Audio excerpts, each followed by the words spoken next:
The Australian photojournalist who was kidnapped by insurgents in Somalia 4 years ago is telling the story of his ordeal through the medium he knows best.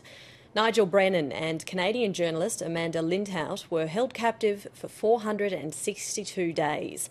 But the exhibition says as much about the Somali people he went to photograph as the trauma he endured.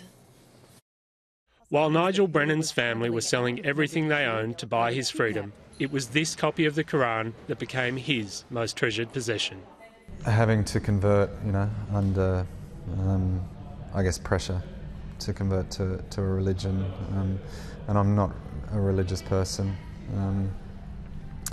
but that in some respects was a real saviour. He and his fellow captive relied on this book. We actually used the Quran as a way of communicating, and we would underline certain words. Now it's part of this exhibition in Albury, which documents his time in Somalia before and after he was kidnapped. He went to photograph the people of the war-ravaged country, to shine a light where few reporters were brave enough to go. People will say that I was an idiot and shouldn't have been there. Other people say, that's what journalists have got to do to inform us. But when he was kidnapped and held to ransom for $1.5 million, he became the story. Nigel Brennan's father first approached a gallery while his son was still in captivity. About possibly doing an exhibition of my works if I didn't come home. But he did.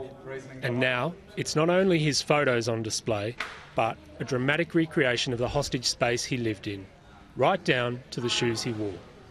Despite what he went through, he holds no animosity towards the Somali people. It comes down to empathy for other human beings.